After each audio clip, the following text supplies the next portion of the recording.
So what is going on, guys? Triple G here with a Tiny Tina's Wonderlands video. In today's video, we're going to be talking about the changes that Gearbox have made from Borderlands 3 to Wonderlands. Now, Wonderlands is a standalone game, different to Borderlands 3.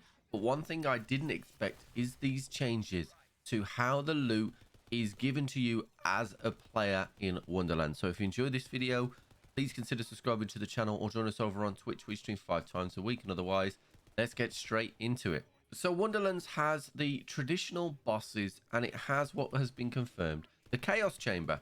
Now, the Chaos Chamber is a repeatable piece of content, but one thing I noticed when playing through Wonderlands was a distinct change in the way that loot, and particularly legendary loot, was distributed. Now, when Borderlands 3 came out, there was a lot of criticism that legendaries didn't really feel special anymore because you were getting world drop legendaries left, right, and center.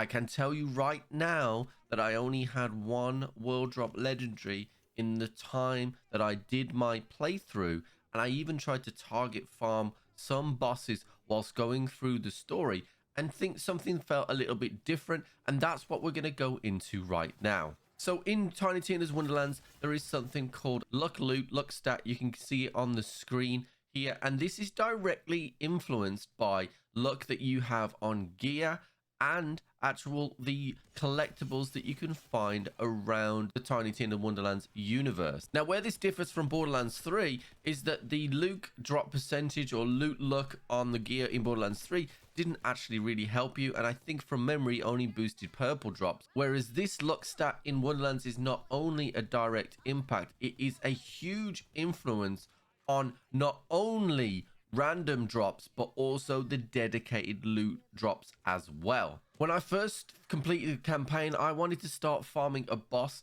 I hadn't really collected any collectibles, and I really struggled to get any legendary drops from bosses. Most of the time I was getting just completely random drops, and it was very difficult for me to judge which were the dedicated drops and which were the world drops dropping from this boss. But as I said earlier in the video, that the collectibles now are hugely important to that, as they will give you boost to your loot luck. So here's the things that can increase luck: golden dice, player levels, completing the loot luck shrine, amulets with luck bonuses, the chaos levels, and your myth rank bonus as well. So in order for you to get the best possible chance for loot, you're going to have collected all of these things and be playing on the harder difficulties and be doing the end game content as designed.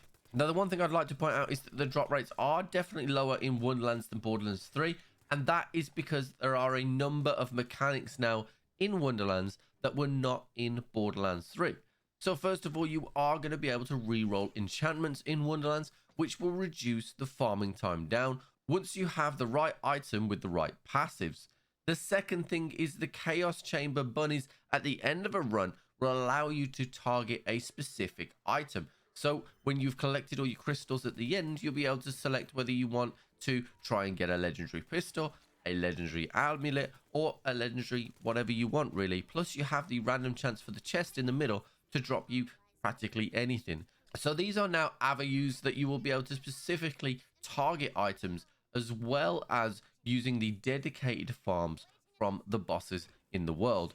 Now, I will admit at first I was a bit pessimistic about this change, as I am traditionally a dedicated farmer. However, having the Chaos Chamber there, which is incredibly fun, will give the player both choices as to whether they want to dedicate farm or use the new endgame mechanic. Now, I think there will be some Borderlands players out there that do not like these changes. However, there are some people out there that will feel like it feels a lot more like Borderlands 2, with the drops being a much lower rate, which is my personal preference, and make legendaries feel a little bit more special. So there you have it, guys. That's a heads up on Wonderlands of how the drops are going to feel. And if you feel like you're having some issues with drops, you need to go out there and get those collectibles. If you've enjoyed this video, please consider subscribing to the channel or join us over on Twitch. We stream 5 times a week, and otherwise I'll catch you on the flip.